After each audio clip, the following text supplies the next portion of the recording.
बिहार के मुख्यमंत्री नीतीश कुमार के सबसे विश्वसनीय रहे साबिर अली वर्तमान में भारतीय जनता पार्टी के नेता के रूप में जाने जाते हैं। बिहार के पूर्वी चंपारण में जन्मे साबिर अली 2008 में पहली बार एलजेपी से राज्यसभा में पहुंचे और 2011 में इस्तीफा दे दिया। एलजेपी से इस्तीफा देने के बाद साबिर अली ने जेडीयू का दामन थाम लिया और 2012 में एक बार फिर राज्यसभा सांसद बनकर दिल्ली पहुंचे और 2014 में राज्यसभा सांसद न बनाए जाने से नाराज होकर जेडीयू को छोड़कर बीजेपी की सदस्यता ग्रहण कर ली। लेकिन भाजपा के वरिष्ठ नेता मुख्तार अब्बास नकवी ने साबिर अली के पार्टी में शामिल होने पर सख्त ऐतराज जताया था, जिसके बाद खुद साबिर अली ने इस्तीफा दे दिया, परंतु कुछ समय बाद इन्हें पुनः ससम्मान बीजेपी की सदस्यता दिलाई गई। बिहार विधानसभा चुनाव के नजदीक आते ही बिहार में राजनीतिक सरगर्मियां तेज हो गई हैं। आरोप प्रत्यारोप का दौर जारी हो गया है। इस सिलसिले में ज्यादा बातचीत करने के लिए हमारे साथ मौजूद हैं बीजेपी नेता साबिर अली जी। दृष्टिकोण प्रोग्राम में आपका बहुत बहुत स्वागत है। बहुत बहुत धन्यवाद आपका। जिस तरीके से आपका आगमन हुआ है बीजेपी में, कहा जा रहा है कि एक एजेंडे के रूप में आपका आगमन बीजेपी में हुआ है। यही नहीं, ये भी कहा जा रहा है कि माइनॉरिटी वोट को लुभाने की कोशिश की जा रही है आपके जरिए। देखिए, कहना एक अलग चीज़ है, लेकिन हकीकत तो कोई भी राजनीतिक दल किसी भी शख्स को, किसी भी आदमी को पार्टी में लेती है या कोई पार्टी बनती है तो जो उसकी दृष्टिकोण है वो एक है कि उसके साथ ज़्यादा से ज़्यादा और हर समुदाय के लोग जुड़े।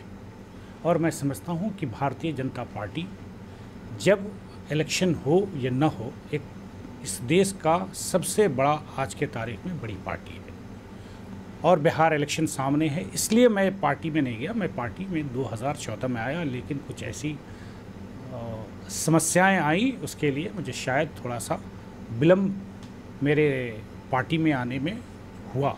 लेकिन मैं बिहार का रहने वाला हूं और बिहार एक बड़ा प्रदेश है और माइनॉरिटी भाजपा में मैं समझता हूं पहले से भी ठीक है, एक बहुत बड़ा भागीदारी नहीं रही है, लेकिन भारतीय जनता पार्टी से एक ऐसा वक्त था कि लोग कहते थे और लोग मानते थे भी, और कहीं ना कहीं इसकी हकीकत भी थी कि अनटचेबल कहा जाता था।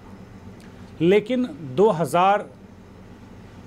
2000 में एनडीए की सरकार 99 में बनी, उसके बाद भारतीय जनता पार्टी जब पहली बार सत्ता में आई केंद्र में, उसके बाद जो लोगों के मन में भय था, जो एक मुसलमानों को डराया जाता था, और वो पार्टियां जो 60 साल तक इस देश में हुकूमत की और वो हमेशा ये भय दिखाती रही कि हम सेकुलर पार्टी हैं और दूसरे नॉन सेकुलर पार्टीज़ हैं, वो भय ख़त्म हुआ और लोग हकीकत से रूबरू हुए। और भारतीय जनता पार्टी, मुझे छोड़ दीजिए, और बहुत से बड़े लोग बिहार के और बिहार के बाहर भी, वो जो अपने समाज में जिनका एक पहचान है, ऐसे लोगों ने, मैं समझता हूँ, कई दर्जन लोग इस पार्टी में शामिल हुए हैं। इतिहास रहा है कि अल्पसंख्यकों को वोट बैंक के तौर पे इस्तेमाल किया जाता रहा है, तो कहीं ऐसा तो नहीं कि एक बार फिर इतिहास दोहराया जाएगा? नहीं, मैं आपसे सहमत हूँ इस बात से कि अल्पसंख्यक आज तक 60 साल में उसको वो पार्टियाँ जो सो कॉल्ड सेकुलर हैं हमेशा वही इस्तेमाल करती रही। उसमें सबसे बड़ी भागीदारी कांग्रेस की रही।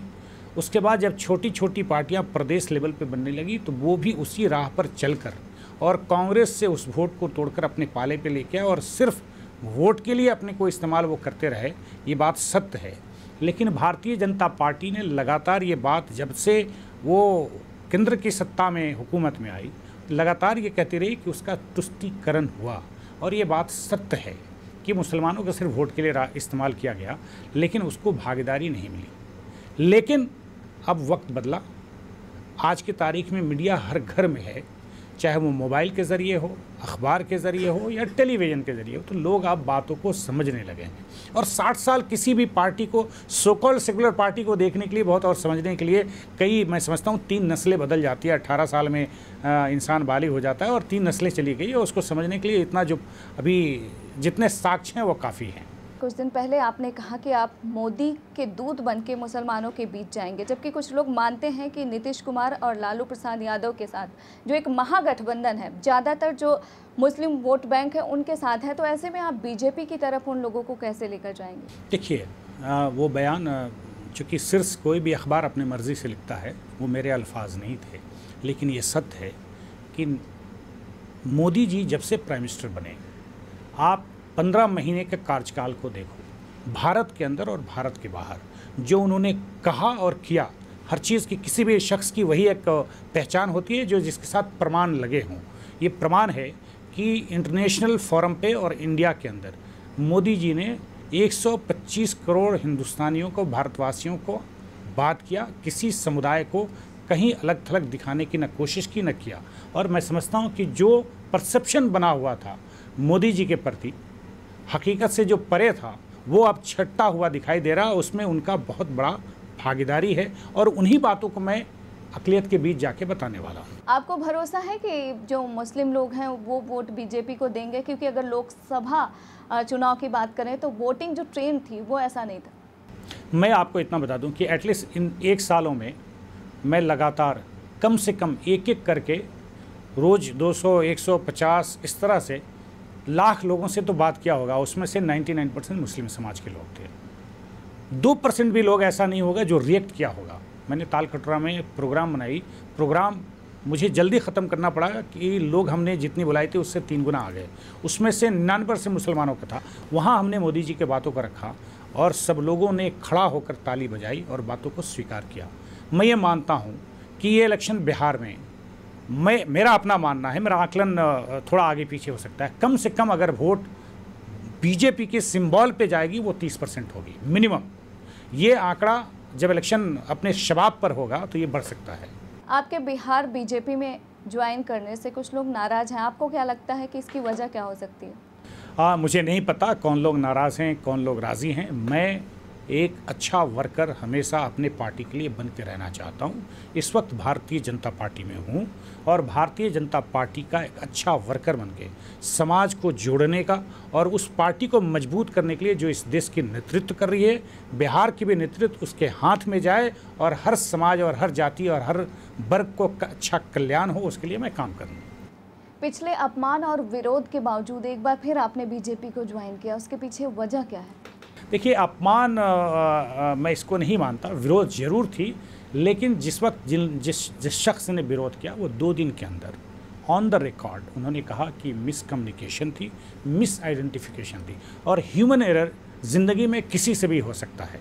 वक्त हुआ है एक छोटे से ब्रेक का, आप देखते रहिए महुआ टीवी। लेकिन अपनी आकांक्षाएं इतनी नहीं हो जाए, अपनी सोच के और अपनी कुर्सी के लिए आप 11 करोड़ लोगों को रौंद दिया और जो लोगों ने बहुमत दिया था साथ में सरकार चलाने के लिए, आपने उसके साथ विश्वासघात किया।